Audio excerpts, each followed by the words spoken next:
just lose the game, but they draft for him to have that. It's very hard to counteract that fact, but KaBuM are on red side. They have got a possibility of countering and picking a winning top laner for Zantins. They could also try and set themselves up to succeed through the jungle role. Well, we'll see. Ezreal actually banned away from Chitan and Morgana going to join, so two strong bot laners taken away, and certainly comfort for Chitan as well. Brom's going to be another bot-focused ban. As the trend continues on the other side, with Rakan kind of expectedly banned away, Kai'Sa also kind of on those red side must bans at this point. And I will say that Caitlyn, whilst we could look at that as a champion of choice, there is a Jinx running around as the potential counter. You know that King's one of the players that will be looking towards that as an option. Chitan rather has also got a bunch of AD carries that he can play in the scaling sense, so I don't actually expect the Caitlyn ban. Of course, it isn't going to be seen. I more wonder about, will the Caitlyn ever get picked? Especially now with Trundle kind of being taken away. What's the go? I thought about it. I actually thought maybe KaBuM would ban it, but Alistar first pick, so much faith in Cupcake, who in this exact matchup went off on the champion. And we saw the Braum banned by Direwolf, so perhaps an indicator that the Alistar would get locked in as well. One of his other remaining tank supports that Cuppers does love to play down there in the support role. Complementing that was a Jhin last time, I believe, as well, so perhaps something that KaBuM looked towards. Good steal away there. Chitan going to take Jhin for himself. And one more pick to come through, of course, for KaBuM, as they look to solidify this first rotation in the draft. Ranger right now doing a bit of talking. Well, maybe a jungle early on with the Trundle ban is going to be the priority. I think Olaf actually a decent pick here, considering that the Trundle is gone, the Alistar's locked in. Pretty good way to diffuse the engage, perhaps get through them once you hit level 6, but looks like they're going to go for some outplay potential down here and take a skill match. Yeah, all bot lane all the time. Riyev going to take Thresh as KaBuM complete their duo, with only Alistar showing. Shernfire, yep, prevalence for the champion is going to go back to Skarner here. Takes away the combo as well, having the Thresh and the Skarner denied completely, so that's not going to be seen.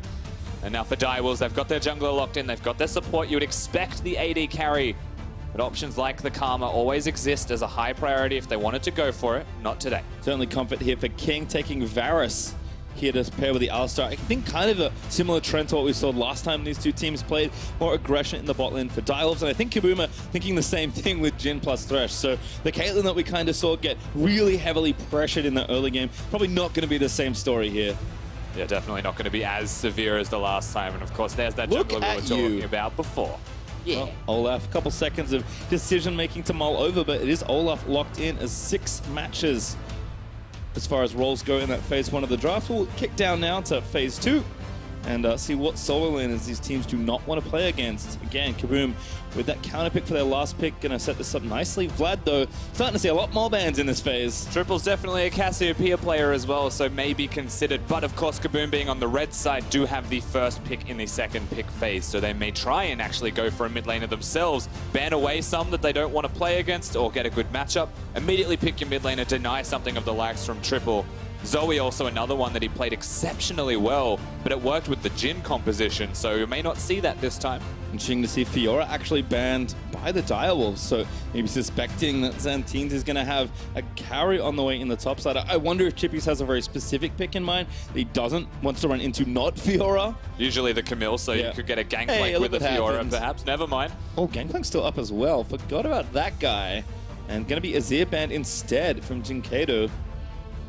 So this is a really interesting point in the draft. Yeah, KaBuM like, all right, you're going to leave up Gangplank, I guess we'll take it. And I don't know if this is one of those games where Chippy is like, give me Aurelia again. It's always a possibility, so don't discount it. Give the man Riven. But he knows the kinds of matchups that he wants to play into the Gangplank. These bans were crafted by Direwolves, knowing full well that it still existed. Same thing applies for KaBuM as well, choosing to get rid of the Camille. They had the first pick and they chose that. This does give priority to mid lane for Direwolves with a priority champion if they would like the Cassiopeia. Or Yasuo. Oh, yes! Yasuo locked in. There's the Ornn. He picked that blind. Yeah, that's a wait a second. I was like, I don't know how that counters Gangplank. Well, that's not where he's going. Tank in the top side for Chippys. Gonna buck the trend. And Triple just throws down the gauntlet. I swear to God, I'm the Yasuo fairy. I know, this always happens to us. This is great, but it is blind. So maybe they flex onto mid lane. I don't know what else to tell you about that. If it gets completely countered through the draft, the Zed was looked at. The LeBlanc makes more sense as a pick into that one. But that's just a very curious choice here from the Direwolves. They chose to pick the Yasuo on blue. I mean, I'm not sure how many red side games they've got today. It may be 0. So at some point, they maybe just have to do it. But Dynquedo LeBlanc already looked good when he played it earlier. Very different matchup, of course. But like a lot of Yasuo matchups, Rusty, going to be a fun one and a skill-based one. If we talk about the matchup when we get there as well, let's actually look at Daiwell's composition around it, because that's something that does make a lot of sense here. And Alistar and an Ornn, two very good ways to get the combos off. So they've got fantastic combos for the Yasuo to get the ultimate available for himself. Of course, on the opposite side, there is an Olaf to defuse that in part. You've got some Origins to make things less bad if you are the top laner of Zantins. KaBuM's composition overall still has a lot of strengths, a lot of pick potentially there as well, and one of the hardest things to do is run into that composition if they find you. The two tethers, the Jhin to follow it up. If they find you, they kill you. Well, pretty interesting stuff to see. Apparently, though, this is Triple's first ever competitive Yasuo game. Has not pulled it out in a professional game. Don't worry, he's got a lot of experience on the champion, like a lot of young and up-and-coming mid laners when they were still that. A lot of assassins being played. Yasuo was among them. Absolutely. Back when LeBlanc was also existing as well. He may be channeling his inner Bedoink here. Triple coming up big in this game. Well, he's a super important part of the composition as well, alongside King on the Varus, who is a fairly low-range champion. We mentioned all the pick that is available from the Brazilian side. Well, that's no easy thing to just sit there and dodge. I mean, I think certainly can't ignore Triple or Dynquedo really in this game. Both had pretty strong tournaments. Triple especially has been maybe the unexpected force that's really been helping out Oceania to try and lift them up in these victories. He's had a great tournament. He's going to need to have one of the best games of his life, most likely, to keep their tournament hopes alive. And this is just KaBuM. Supermassive can wait. They're a long way away. These two teams cannot think about those matchups just yet. It is now do or die for KaBuM, and Daiwell just wanting to get as close as they can to their fiercest competitors. Definitely focus on the game at hand here as well. We actually get a second to look at the Keystone Masters. If you guys haven't worked it out, I'm a Yasuo player, so I keep talking about it. Me too. So is PastryTime. That's a very unfortunate thing for all of you. This is why this always happens to us. But he has gone for press the attack. Conquer is something that you'll often see from a lot of them at the moment, but press the attack still works nicely, as long as he has the attack speed tree. Yep, needs the yellow one, has the green tree, has backup as well for some defense. Gonna need it versus Electrocute Ignite LeBlanc, although he does have an Ignite of his own. So we have to remember the last time that these teams played against each other, it was a lot of top lane focus from Ranger in specific.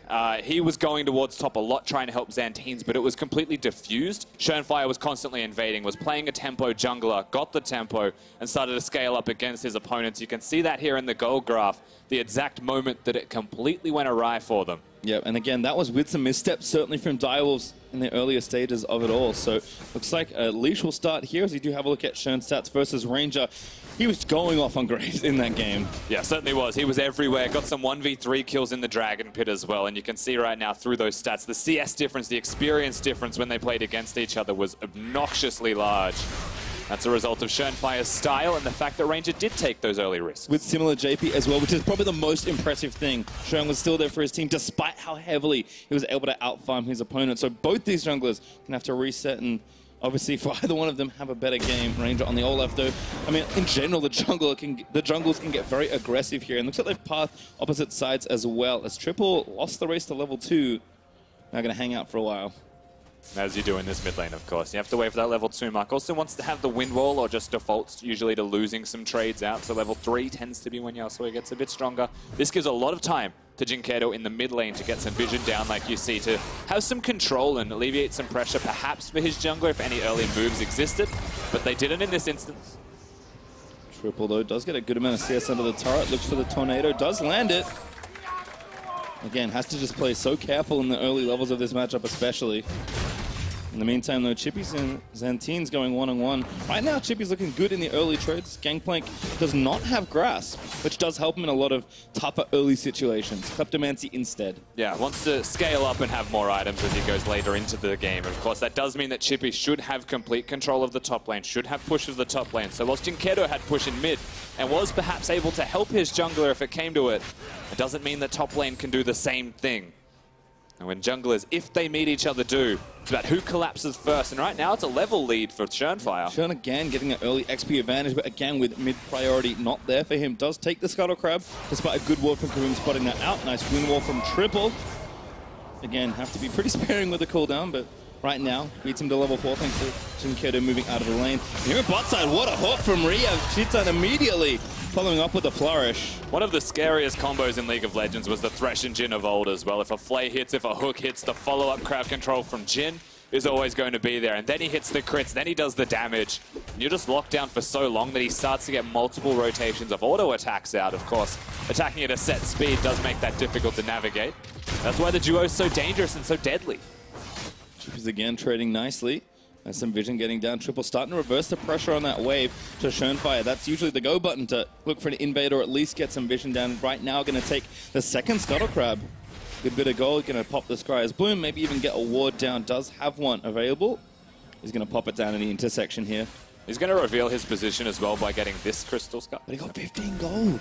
Yeah, he's making money. He's also got the Scuttle Crab, so he's actually made an abundance of gold. And of course, that's completely removed by the control ward that he just lost. Ranger, good instincts there, moves into the brush immediately after a control ward's been placed, so picks up the vision and, of course, a bit of gold. You're looking at some early movements as well around the Drake in particular. Olaf also very good at taking that, but it's a Cloud Drake, so it's not ideal. You may not be looking towards that one as early pressure unless you get a pick or a massive health chunk out of someone. Both junglers actually pretty good in that department, so I think for the first time in a while, certainly in the last matchup we had, this is different. Both junglers have a lot more influence in the early stages of the game. So we'll have to kind of figure out where it's all going as Tripple's just trying to get whatever minions he can. Can be tough sometimes, but doing a pretty nice job. Again, Dynquedo's just had so much pressure and presence, which is what you need as a LeBlanc. And if he's not finding a foothold in this lane, you best believe he's going to leave it and roam somewhere else. Yeah, definitely. The level 6 point is something that we'll have to continue to monitor as well. Only the 2 teleports to be seen, both mid laners running Ignite to continue to have that lane pressure. And no unsealed spellbooks, the electrocute and the press the attack. So top laners are always going to be the primary pivot in the side lanes. Junglers hitting 6, also kill threat. Zantins is very low here. Chippys has set this up so well. Now the Predator going to get burned. He's waiting at the flash. Shern, oh, he misses the E. Can't follow up for the stun, but still pretty much a free flash go. Yeah, you take the flash for Predator as a trade. If you're Shernfire, you know that level 6 is just around the corner. If Chippys was 6, that was a definite kill. You have to force the flash out a lot earlier, but he was holding a big wave. Well, good step forward there, but doesn't want to commit for the chain. Triple with a quick win wall. But again, just waiting for the wave to move back towards him. Does not want to take unnecessary risks, especially going Berserker Greaves very early on. Nice and aggressive. There's 2 more people. Make it +1 with Ranger as well. 4 people moving actually towards the mid lane. That is a lot of people. Now, he doesn't have the wind wall for a couple of seconds. It'll be up soon, though. So you'd have to imagine as these minions crash, he'll have it. But can he actually withstand all of that damage? Something's up. He knows it. Such a big wave as well. He is 6, but yeah, Chitan's there. Good wind wall. My goodness. Stop the shot that would have moved the flourish in, but I mean, they're just pressuring the turret. Yeah, it doesn't stop the cannon from being lost, from the 10 minions that are now crashing under the turret and the next follow-up wave. He has no assistance either, so he actually just loses a trade on the back side of that. Knows he has to dodge too. Somehow that chain does not connect. Takes a good amount of poke again. He's just trying to keep the turret healthy. Dynquedo maybe smells bloody. Has his Ignite still. Proc Electrocute already once. It's just a nice little move, honestly, from the side of KaBuM. They find an opportunity. Now, the cost was still decently high experience through the bottom lane. King will be closer to 6 now before Chitan does tick that one over. That's always going to be a window of opportunity, perhaps for the Direwolves to collapse, perhaps to bring Shernfire down as well and look for a play. But so far, that early move, whilst it remains unpunished, is fantastic from the Brazilian. Yeah, just really solid stuff there. The Swiftness Boots helping out Chitan. Pretty standard there on the gym, but gets him hoof it to mid lane a little bit faster, if nothing else. King with Cupcake alone. He's 1 minion away from 6, King, so he wants to get this melee and then go. He's got it. Bogglevore also helping out. Shern going to sneak in. There is no vision in this brush. We know that. Kyle's likely know as well. Oh, they're so patient. They're holding the freeze, trying to bait KaBuM to go forwards. Good awareness and vigilance, but they're still on. Flashes and still gets ulted, and everybody's going to flash out of there. Suppression's going to last for long enough, and first blood over to Shernfire. It's very cute. It's unsurprising from us with the God Vision, but still well executed from the Direwolves in particular. You could see there was something wrong for KaBuM. They knew something was up, but they didn't know where he was coming from. Ranger does punish a little bit getting into the Raptor camp, but the kill is still there, and it went to Shernfire. The camp doesn't matter. Yep, right now Shern hits 6 and gets a good reward from it there as he picks this kill off. You get to see the Varus ultimate, of course, the Flash ultimate. Very hard to dodge, and unfortunately the Flash response was, hang on. Chippys looking for a 1v1 though. On a big stage, the nerves may have been shaken up as Chippys. They're going to try and fight it out. Flashes out from under the barrage though.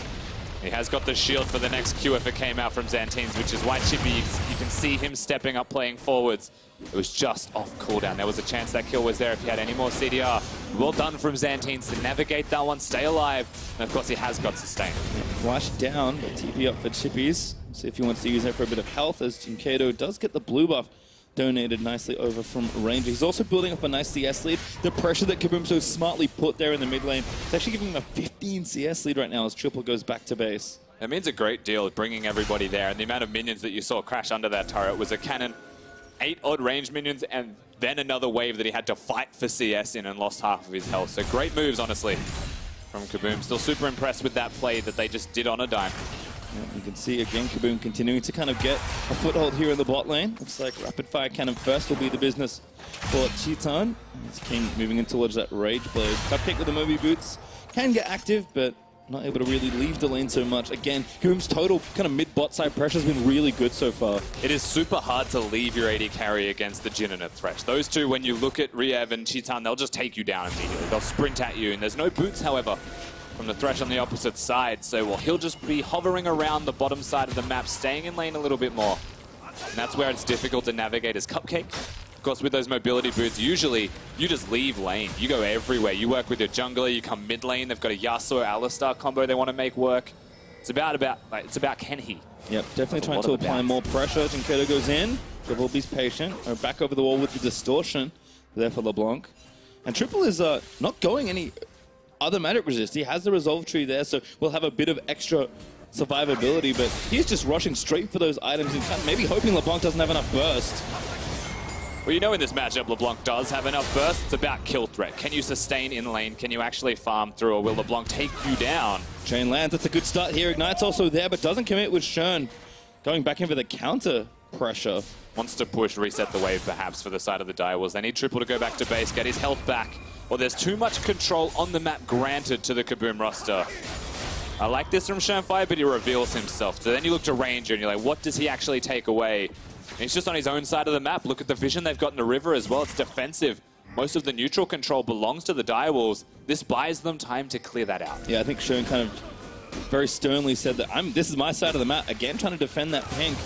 Not going to go this time. Again, trying to get something down, looking for a stun, going to try and bait something out. But here's actually King caught out in the river. Going to be a tough one here. There's the Ragnarok pop. King's going to be the target. They are going to take him down. LeBlanc just blows him up. And now Cupcake plants Chitan, but Triple not a wrench to ulti. It's a disaster as Dynquedo gets a double kill. They just get completely collapsed on good use of the ult from Chitan there as well. They just find the mark. They get the targets. They didn't even think Triple was probably around the corner at all. And it didn't make a difference if he was. And they just get control. They get the kills. The Dragon should be secured. Bottom lane control, mid lane control, it's theirs. The Gangplank starts to scale up. You are seeing the makings the rest of the game. Cloud Drake over to KaBuM as well, so they get the first Drake here in this game. As we watch this one again. And he's on a Ward King. He has nowhere really to go. Even if the Jhin ultimate doesn't connect onto him, he'd be running towards a LeBlanc and an Olaf with Ragnarok on. He just knew he was dead. Unfortunately for the rest of the Wolves, Shernfire tries to protect, tries to help him. Doesn't just sacrifice his AD carry. Yep, Gangplank also very nicely used there by Zantins, so able to again just so tough for a Varus with no flash to do a lot in that situation. So well played there by KaBuM. They'll move themselves up 1,000 gold ahead. And if you're monitoring the flash cooldowns as well, you know that Jhin still doesn't have his for as long as you don't have yours. Moving into the next couple of minutes of play, it will be available. But for now, Shernfire is also very close to having his available, and that was when they made the plays. Direwolves, they look towards bottom lane for the kills.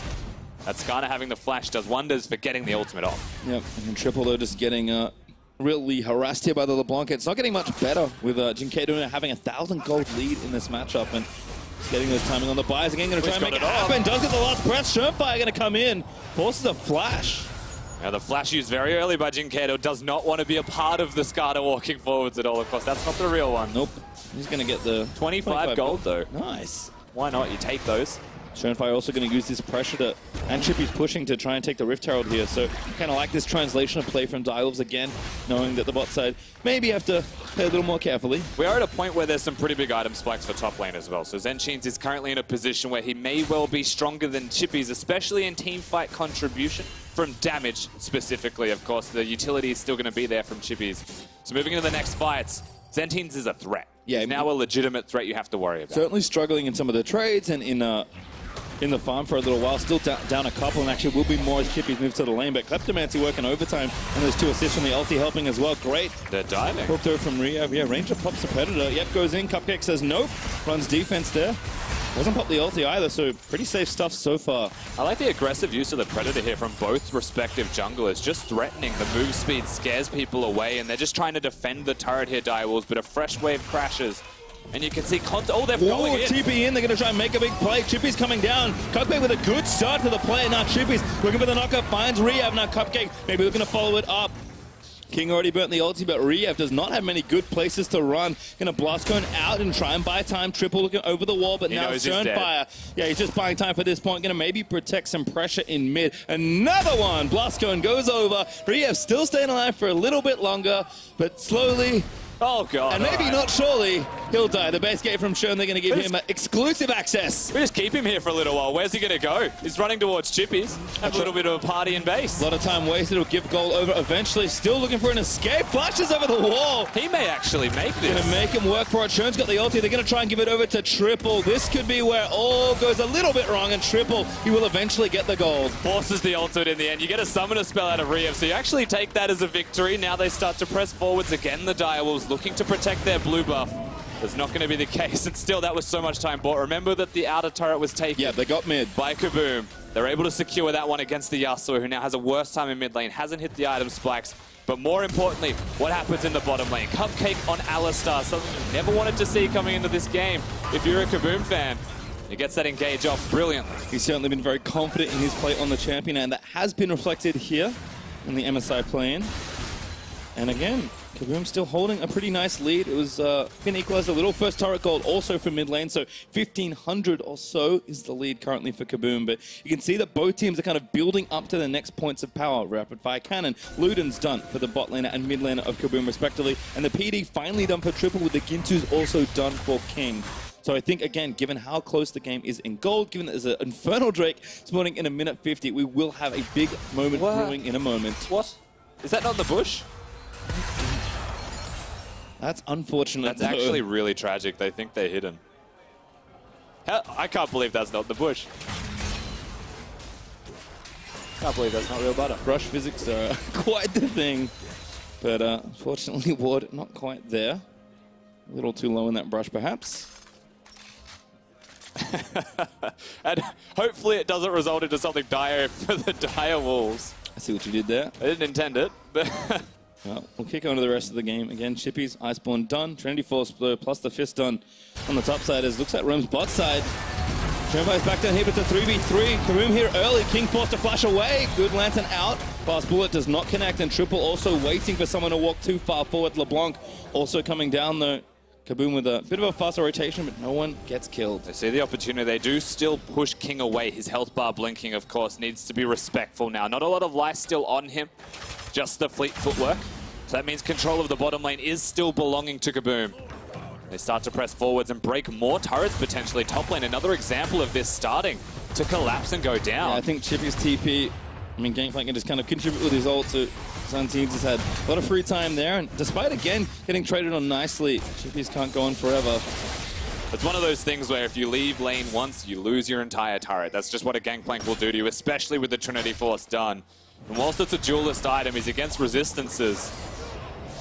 There was no real chance of that hook actually connecting. Yeah, safety wall though from Triple. As Zantins still in a bit of trouble. Chippys has ulti, might make it happen. Rift Tower will also summon, looking for mid, but this may not result in too much here. And while Zantins doesn't have crowd control, Chippys is locked to top lane. He has to stand in front of the turret at all times. Of course, Chippy being a melee champion, can't step up, risks dying. That's nice stuff from Chippys, but it also gives opportunities for the KaBuM roster. And denying a Herald being used at all for any kind of success is still a victory for them. Yeah, again, trying to use some of that pressure to go back down bot, get presence over the Drake, but their speed train already belongs to KaBuM. It looks like a fight may be brewing. Chippy's actually walking down, leaving his turret just to try and secure this Drake for his team and a team fight win as well. We'll see if the Direwolves can get it. They have teleport on Gangplank where there is not one on Chippys, and you can see that ward still on the bottom bush of bottom lane. There's always a chance to go down there. But that's only the only real teleport ward that isn't shallow, and they're teleporting early here, looking for it. Yep, Hook not going to hit either. Chippys hanging out. Dashes away. Zantins here very early, but now priority back on the Drake area for KaBuM. They assert themselves early, but they don't necessarily know if they want to commit to a fight. Direwolves are hovering around this area, perhaps looking for it of their own. Everything ready to go. Teamfight's going to break out. Shernfire pops the Predator, gets a cancelled hook, also going to land in. The Drake goes over to KaBuM, but here's a big Olaf. They're going to try to make it happen. A three-man knockup. The last breath from Yasuo. And a rout by Direwolves. They get Riyev. They only get 2 kills. Make it 1, actually. Chitan, the only one to go down. There's still so many low health bars from the side of KaBuM. You can see the combo now with the Yasuo in full effect. It starts with the headbutt pulverize. It ends with the Yasuo ultimate while Chippys is in there sounding the horn.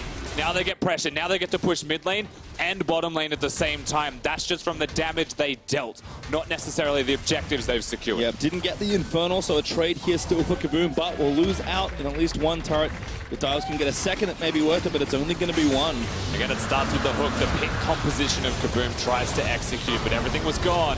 And then suddenly all of the knockups are there. The combo is there. At the end of the day, of course, it's very hard to stop the unstoppable object of an Olaf as he sprints through the entire combo. But he was very low after. One of the people caught in the ulti was also a LeBlanc clone, which explains why LeBlanc was able to live despite appearing to be knocked up. But KaBuM do well to get away and only lose 1 and a turret. Turret still in their advantage, up 2-1, and Infernal's a nice streak in any game.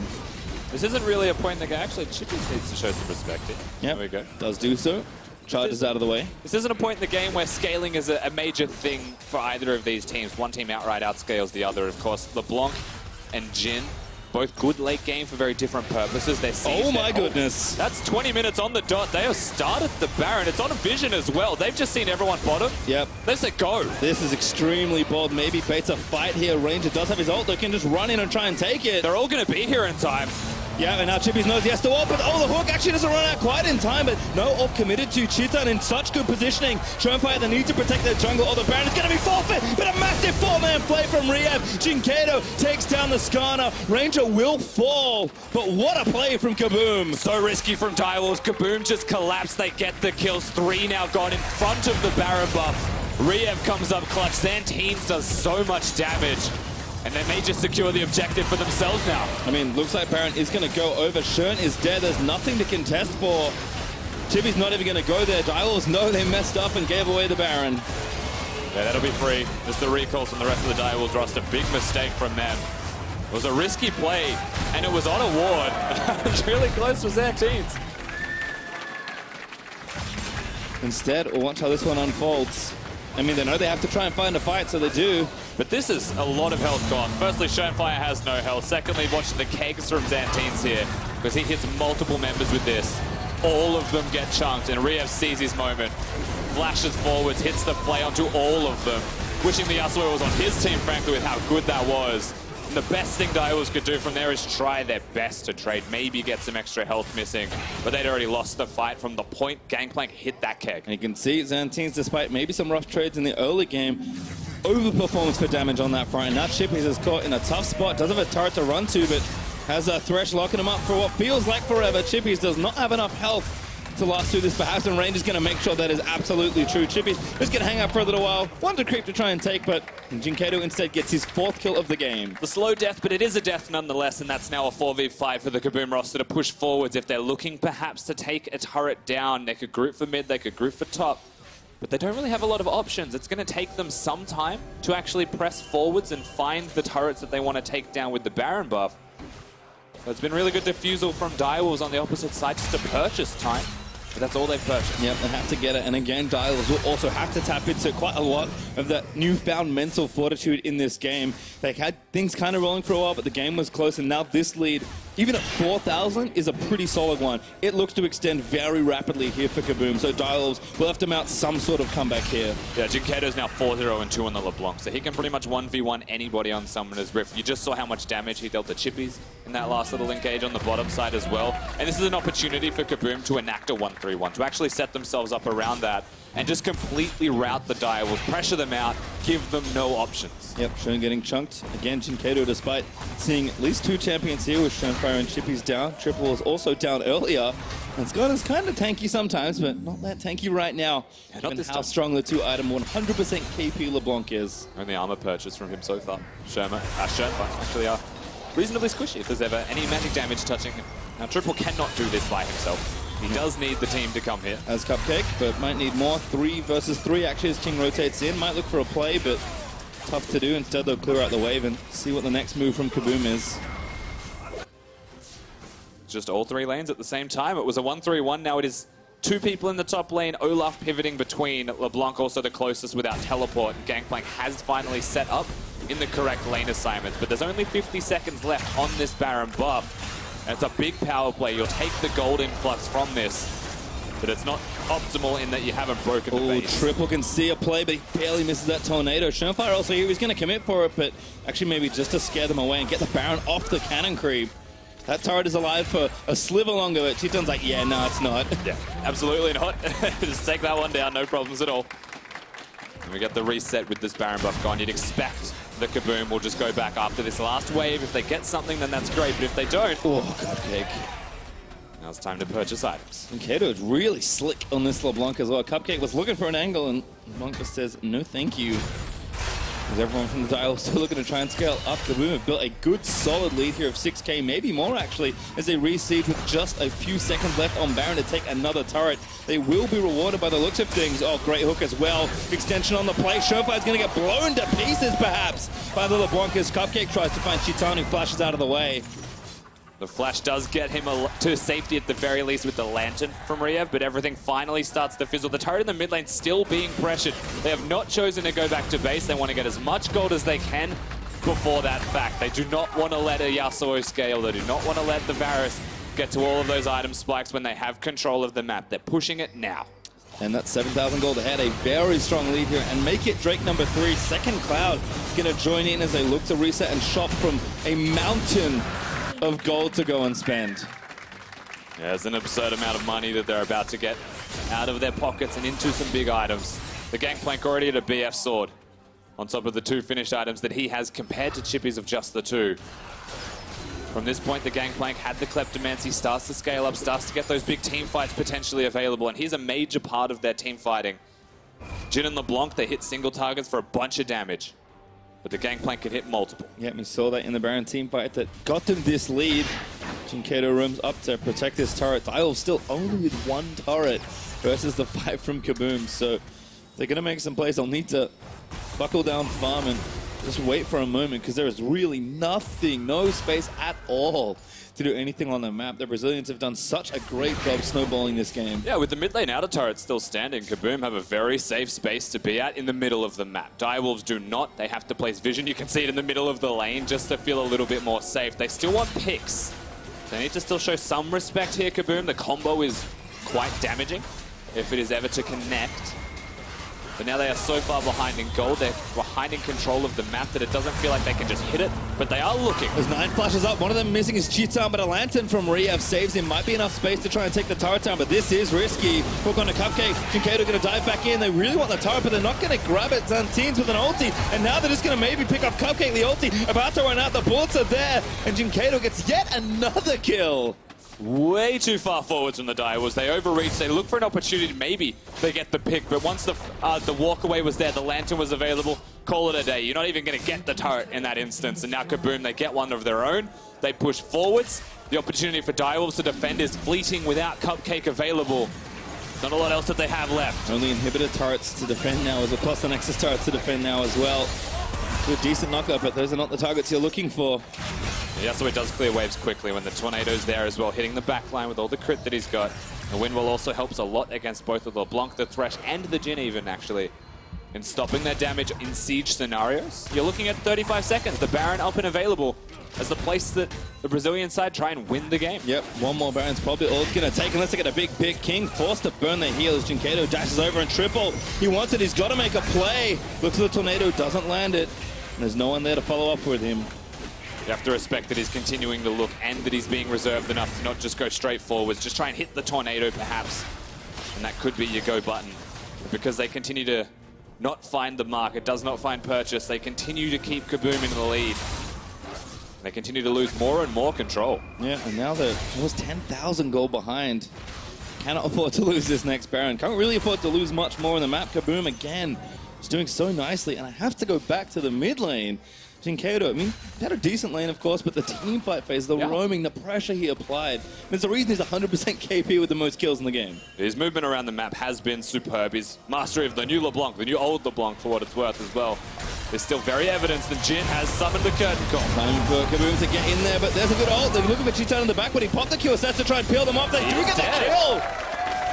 Falling pipe scenario for the Dial, so at least get the mid lane out of turret. Yeah, you take that pick. Still no flash available for the Jhin, and they knew it, and they try and collapse on him, and it works. They get the kills. Pushing forward, still risky. Oh, Cupcake, they find it! They get the snap at Zantins! Massive Gangplank play. Get some counter kills. Shernfire dead. That's going to turn off the Baron possibility. But that is the carries gone from KaBuM, so it may not actually turn off the Baron. Chippys. 2 out of 3 ain't bad, as we say. The Rusty Zantins still up and very able to carry. And he's doing a lot of damage, so it's just about a focused play from the Direwolves if they want anything. You take those 2 kills, you get the turret, you try and help yourself with the goal difference between the teams. The fact that it's just the kills and not an objective past those kills does still give KaBuM the driver's seat. And again, they'll look to reset up back around the Baron, but again, Dial still some fight in them. And one of the amusing things, of course, about the Jhin is that you are going to get locked down. Triple, he's got a second member in Cupcake that he can combo with, and the QSS gets you away, but it doesn't stop Triple from being able to apply the constant damage as he's already in melee range. Jhin has to be super cautious against this composition when going forwards, and Shernfire hits the ultimate, brings him all the way back. Whilst the keg was fantastic from Zantins, that's the second time we've seen it from him. It doesn't make enough of a difference when both of his other carries are already gone. I mean, yeah, they lost that team fight. He still did almost 4,000 damage, so Gangplank proving to be a problem in this game. The gold lead has been cut pretty significantly. I think down to 8k now, if my eyes do not deceive me. But the fight for this next Baron is really the big one. Cheetan with a flash, but holds strong in the face of a gust of wind straight towards his face. The crazy thing about this game, Ranger, he's well out of position. He should be okay, though. An ult flash, so is safe. Crazy thing about this game, PastryTime, is that there's a sizable lead for KaBuM, you know? It's 8,000. Yeah, that's a very good lead. About 5,000 of that's through the top lane. That's how strong he is compared to his opponent. Wonderful eSports thoughts later on the champion, but is a good one, certainly. And right now, KaBuM know with pretty decent vision supremacy, although that pesky ward on the left is causing some problems. They know that this next Baron very likely spells the end of the game. And the rest of the gold lead does go towards the mid lane, also having a good showing as Dynquedo. As mid lane, they've got him. King again flashes out after the flay, but now Ranger going in, trying to zerg him down.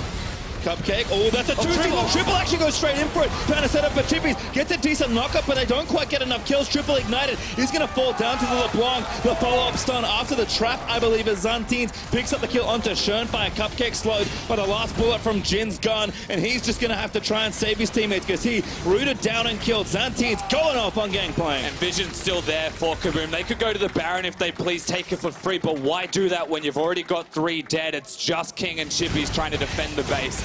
Push towards the top lane, the minions you prepared earlier. It's the very least going to be an inhibitor here. If they're feeling frisky, they can push forwards. They can try and go for more. Another team fight win is going to gift over top inhib. Well, that turret does fall down. Game may not end at this point. Death time is still somewhat low.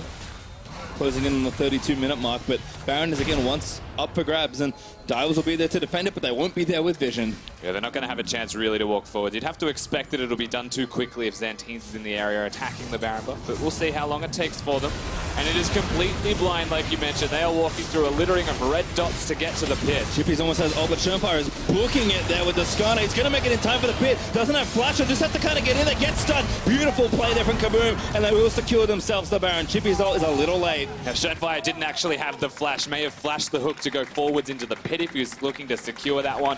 Perhaps get the smite, but well executed. Once again, Riyev on this Thresh is hitting the hooks, is hitting the flays. And everyone, honestly, from KaBuM starting to stand up and have a stellar showing. Yeah, Triple looks like he's relegated to trying to kill the super minions as Dials want to pick. Riyev is a good one to get. They find the ward. They're going to lock him down, but Dynquedo might just blow up King. Goodbye. No, not yet, but the Cannon Barrage is going to seal his fate. Flash auto from Titan. He's going to grab it in the Dials. They just reach too far to try and get something. They could have taken the safe mountain, but they get nothing. You have a feeling they were looking to just cheese. Ranger now going to continue to try and find Chippys. This may well be the longest death in history if they continue this one out. Oh, Gangplank's in the area, so maybe not too slow. Charges away. Oh, so many axes. Oh, that trigger doesn't quite connect. Chippys again, gonna hold up.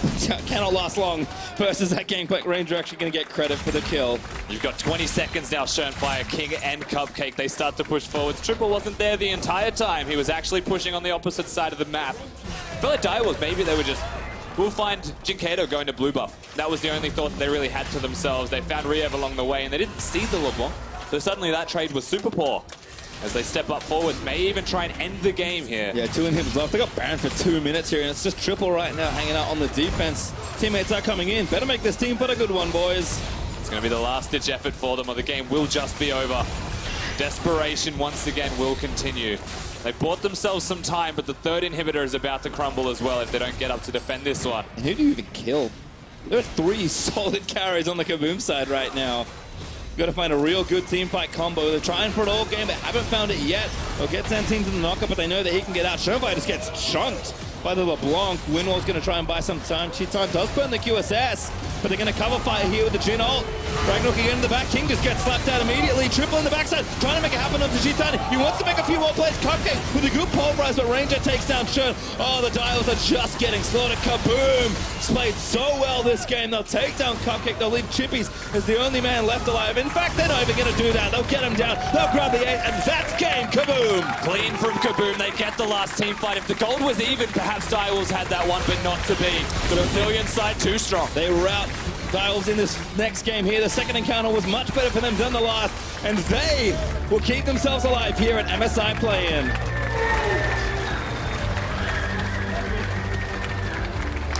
And now everything gets a little bit more spicy. The Supermassive on the top side, they're good. They're feeling real happy about themselves, but second place is up in the air and only first place goes through. So it could well be the reverse story here. The Brazilians caused the upset for the Oceanic side. Set it up. When you start putting the faith in, that's when things start to fall a little at the wayside. Still a chance for both these teams, of course. Now equaling. But it's going to be a tough one. I believe they're now tied at 2-2, and both teams may have to cross their fingers or just hope they can both beat Supermassive. It could be a crazy day, but again, Supermassive sitting atop the group at 4-0, feeling pretty good as things shake out. But my goodness, the upcoming matches are important. Both banking on the fact that they can respectively beat Supermassive, otherwise they may just be too far ahead. That'll be the name of the game for the rest of today. And after that game, we saw a lot of positives from KaBuM. I think they got significantly better from day to day. So that's something that you have to take moving forwards. We saw that Supermassive are a beatable side, and we saw progression from the Brazilian team. It's about, can Oceania bring it back? I think you said it best, where you said that, you know, even though there were a lot of good moments for individuals there for KaBuM, they just played well as a whole team. No one member really stood out to me as, okay, maybe he didn't play that well. They all played to kind of the level we expected when we saw them win their domestic finals. So again, teams always show up a little late at these tournaments. It is tough, but it is nice to see them very strong. Yeah, and for me, a lot of it is Zantins. He's the star that we have to talk about in that game. And against the Yasuo, they made it work. Certainly did. To hear more about that game, now we're going to send it over to the analyst desk. When it comes to this game, extremely explosive, and KaBuM had to win to keep their hopes alive at that #1 spot, and they did, so all credit to them.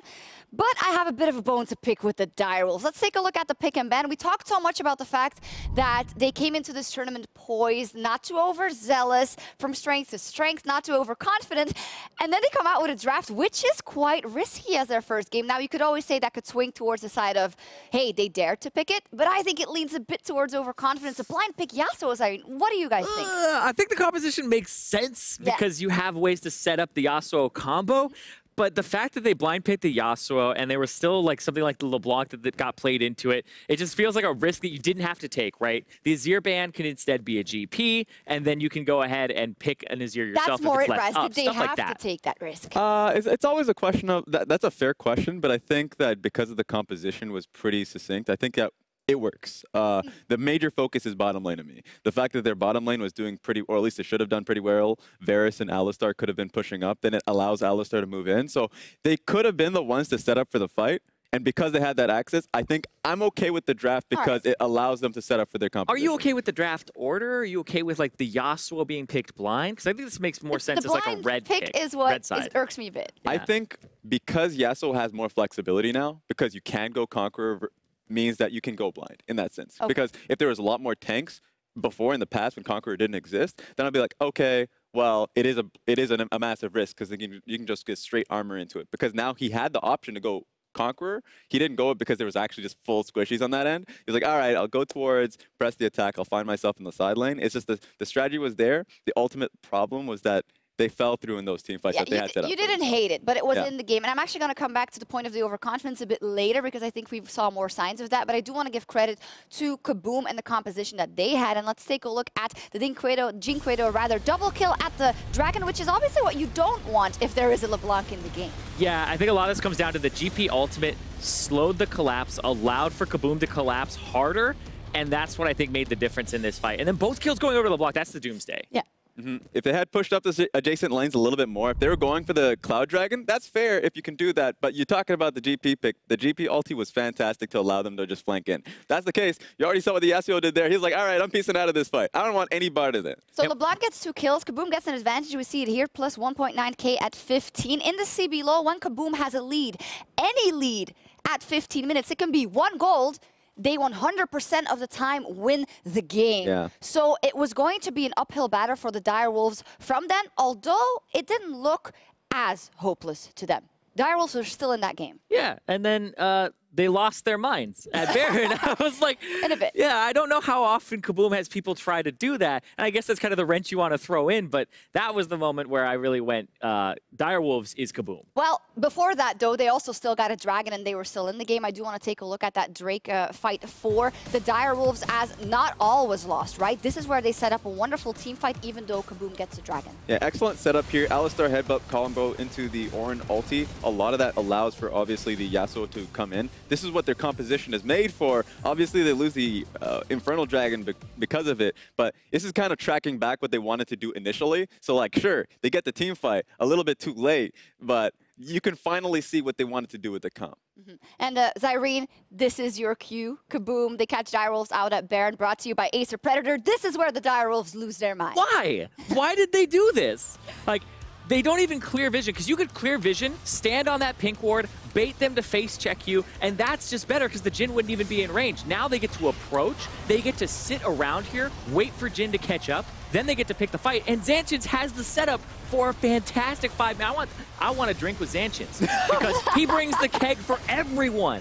That's cool. You know what? That's fair enough. I just like the fact that you're right about it. You have Alistar, you have Ornn, you have enough tanks, especially with the Skarner. One of them can just sit out of the Baron pit. Yeah. Just force a fight. That's a setup that they can go towards because they're not going to be the ones burning it that quickly. Yeah, and I think even just having Alistar, who sets up the Yasuo to pop out of the pit immediately, would be one of the more optimal ways to do it. But like, they didn't even clear the vision, which I thought was the oversight. Yeah. Well, and this is where I actually wanted to come back to, in my mind, where the Direwolves were a bit overzealous. That blind pick Yasuo, okay, but then the moment where they do have a bit of balance in the game, they go for the most risky Baron you could ever try to go for. And this is why, for me, it clicked that I think they have to take a step back if they want to continue in this group. All chances are still open. They're going to have to beat Supermassive. But to me, as a whole, they felt overzealous. And on the other side, we have to praise KaBuM. They went from strength to strength. They had a great game on all their carriers, which is going to give them a confidence boost. And you were talking about Zantins before the game. At 30 minutes, KaBuM had an 8k gold lead. Ooh. 5k of that was on Gangplank. So Zantins was like, thank you. Yeah, his damage was probably insane as well. Like, he was hitting multiple barrels in team fights. His GP ultimates were deciding a lot of those early fights. Yeah. We're not making them as bad for KaBuM because they got out with like 1 or 2 deaths sometimes when it could have actually just been a complete rollover. My favorite part, it felt like every single fight when they had the graph underneath of showcasing the damage, it was literally just Gangplank damage off the charts. I was like, wait a minute, I don't even want to see how much damage he did at the end of the game because he was on point. The Baron fight specifically, which really clued in for me, it was the second barrel that he was able to land. They were getting 3 people off of that. So Zantins on the GP, he finally gets the carry pick up against the Ornn, and he showcases that he can work it. He was a demon in one of your favorite words, Zantins was. Well, let's take a look at the standings. What do they look like now after KaBuM manages to beat out the Direwolves? So this basically means that both the Direwolves and KaBuM have to beat Supermassive and Pentagram. They all have to win all their matches, and really Supermassive is really even growing more as the team to beat, and they look like they will be a very difficult team to beat, which makes this day very interesting. Zyrene, do you think they can do it? I'm going to ask you, I'm going to put you on the spot. Yeah, Because well, what is this? You have to answer as well. Okay, fine. You first, though. But ask the question one more time. Okay, do you think Were you not listening? Okay. No, I wanted to get exactly the question so I can answer it. Yeah, okay, excellent. Do you think that Direwolves can come back from this. Mostly because it obviously just means that both KaBuM and Direwolves have to take them down. And it feels like a very easy path for Supermassive, especially with how, I wouldn't say cleanly, but later on in the game, it felt pretty clean. Well, he answered his own question. I was like, I did, but now you got to answer. Wow. You tricked me into it. You tricked me into it. Now you got to answer. Now you got to answer. I think the Direwolves can go 2-0. Yeah. I don't know if KaBuM is going to go 2-0 for the rest of their games here. I also don't know what Pentagram's going to do because they actually made Supermassive kind of flail. So I think, like you talked about the day being wide open, I think it's a lot more wide open than I had initially thought. KaBuM is playing Pentagram right now. So with that in mind, the fact that they just can keep going from strength to strength with this confidence, does that change their chances? Ooh, yes. I would say with KaBuM, the fact that they can now start playing through their original plan, as we were mentioning at the beginning of the day, that changes it entirely. So Zantins already showcased what he can do on the GP. I want to see what he can do with the Jace. It already got banned in day one for him. So this opens up a lot of the pool and a lot of the strategy that they can play now. Well, let's see if KaBuM can go from strength to strength. They will take on Pentagram after the break. Don't go anywhere. Pretty champion.